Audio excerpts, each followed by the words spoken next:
Magandang, ay wait lang, may ano nga.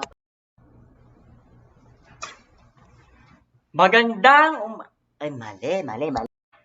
Maraming salamat, maraming salamat, magandang umaga. Magandang umaga sa mga lahat ng, sa inyong pagdaloy. Naalala ko,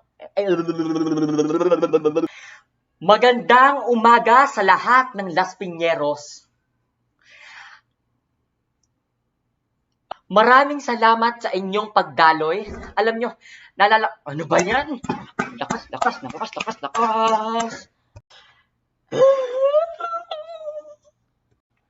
Kaya ngayon mga kababayan, ano kayo? Ngayon, sa ilang taon na kong naninirahan, ang mga tsuper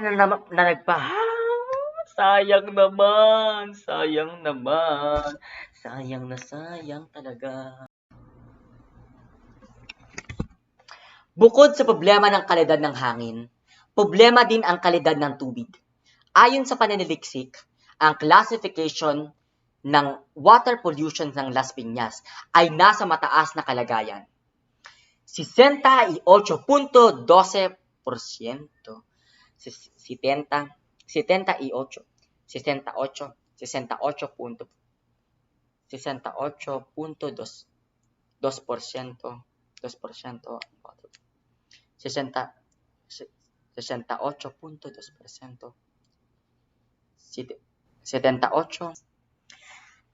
Ang pag-aayos ng garbage.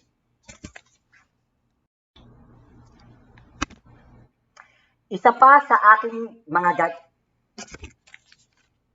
ay ang pag-aayos ng garbage disposal. Anong alam mo? Wala kang alam. 8.12% ang garbage disposal. Papadamihan namin ang mga green collar workers. Sila yung mga nakikita ninyong mga yung street sweepers. Yeah, sila yun. Bakit ganun? Isa pa sa aking mga gagawin.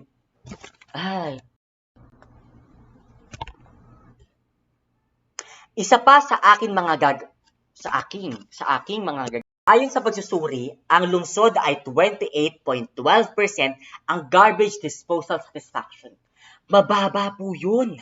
Sobra. Sobrang mababa dapat. Kaya ngayon mga kababayan, pagagandahin ko ang disposal.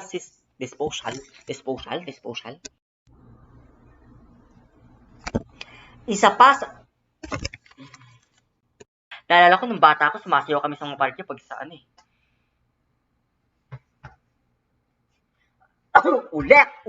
Ulit. Ayon sa datos, mataas ang dissatisfaction of people to spend time in the city.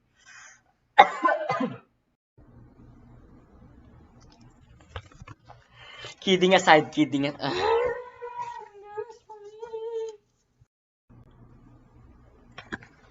Bago po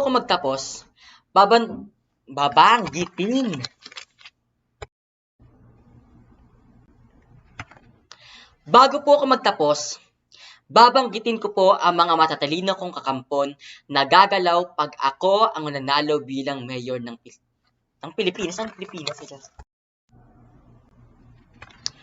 Bago po ako magtapos, babanggitin ko po ang mga matatalino kong kakampon na gagalaw pag ako ang Bago po ako magtapos, babanggitin ko po ang mga matatalino kong kakampon ang magiging in charge sa pag-aayos ng mga libingan. Tandaang mabuti. Ang mga problema ay lagi dapat may solusyon.